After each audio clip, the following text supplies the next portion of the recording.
Avez-vous déjà ressenti ce vide inexplicable, même après avoir obtenu ce que vous pensiez désirer? Vous travaillez dur, vous accumulez les biens, vous cochez toutes les cases de ce que la société appelle réussir, mais quelque chose vous manque. Et si je vous disais que plus nous avons, moins nous sommes heureux? Cela semble absurde, n'est-ce pas? Et pourtant, la science, la philosophie et les histoires de vie sont formelles. L'abondance peut être une prison déguisée. Aujourd'hui, nous allons plonger dans l'un des plus grands paradoxes de notre existence moderne. Pourquoi l'abondance, ce Graal que tant recherchent, pourrait bien être la cause de notre malheur? Restez jusqu'à la fin, car vous ne verrez plus jamais le bonheur de la même manière.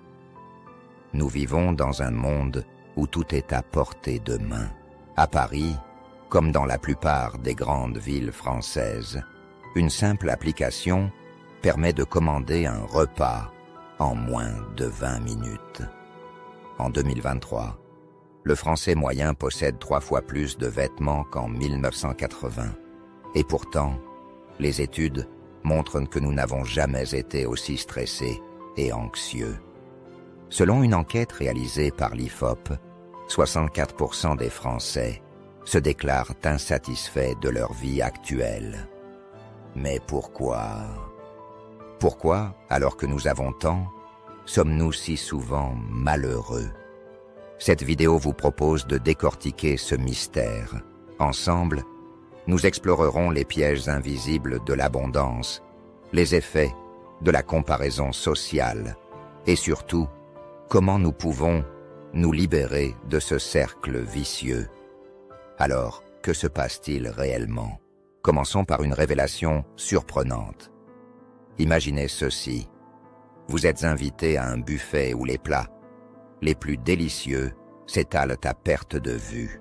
Au début, c'est le paradis. Mais rapidement, vous vous sentez submergé. Vous ne savez plus quoi choisir. Et finalement, vous repartez, non pas satisfait, mais frustré, avec l'impression étrange de ne pas avoir réellement profité. Ce phénomène s'appelle le paradoxe du choix, décrit par le psychologue américain Barry Schwartz. Plus nous avons d'options, plus nous avons l'impression de perdre quelque chose en prenant une décision. Cela peut sembler anodin, mais ce mécanisme agit à tous les niveaux de notre vie: carrière, relations, loisirs. Prenons un exemple concret. En 2019, une étude menée par l'Université de Bordeaux a montré que dans un supermarché proposant 30 marques de confiture, les clients étaient 3 fois moins susceptibles d'acheter qu'avec seulement 6 options. Ce n'est pas parce qu'ils ne voulaient pas de confiture, mais parce qu'ils étaient paralysés par l'abondance.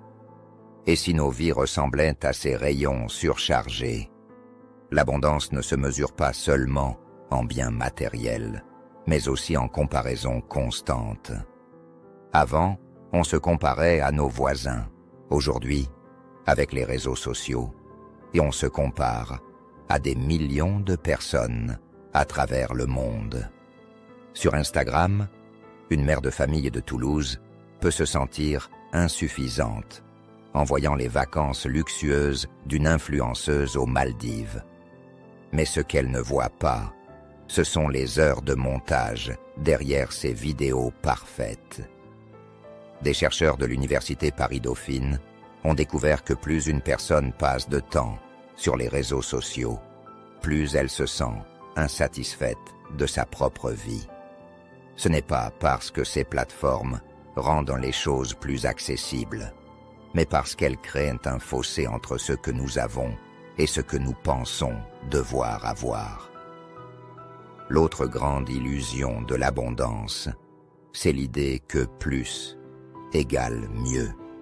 Regardons l'exemple des États-Unis, pays souvent considéré comme un symbole d'abondance.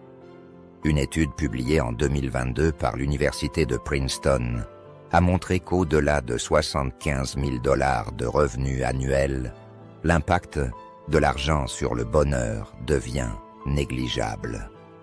Et pourtant, beaucoup continuent à courir après toujours plus, pensant que le prochain salaire, la prochaine promotion ou la prochaine maison les comblera enfin. En France, les signes sont similaires. Une enquête de l'INSEE a révélé que les ménages les plus riches déclarent des niveaux de bonheur très marginaux par rapport à ceux des classes moyennes. Pourquoi? Parce que l'accumulation engendre souvent des attentes irréalistes et une peur constante de perdre ce que l'on possède. Alors, quelle est la solution? Comment échapper à ce cercle vicieux? La clé réside dans une pratique millénaire, la gratitude. Lorsque vous apprenez à apprécier ce que vous avez, vous cessez de vous focaliser sur ce qui manque. Prenons l'exemple de la communauté danoise. En 2020, le Danemark a de nouveau été classé parmi les pays les plus heureux du monde. Pourquoi? Parce qu'ils pratiquent le hygge, un art de vivre qui valorise les plaisirs simples et l'instant présent. Une soirée avec des amis, un bon livre près du feu, ou un repas fait maison. Pas besoin de luxe, juste de la connexion humaine. Des études menées par l'Université de Californie montrent également que tenir un journal de gratitude peut augmenter le niveau de bonheur de 25% en seulement 3 semaines. Pourquoi ne pas essayer? Alors, que retenir de tout cela? D'abord, que l'abondance n'est pas toujours synonyme de bonheur. Au contraire, elle peut nous perdre dans une mer de choix, alimenter des comparaisons toxiques et nous enfermer dans une quête sans fin.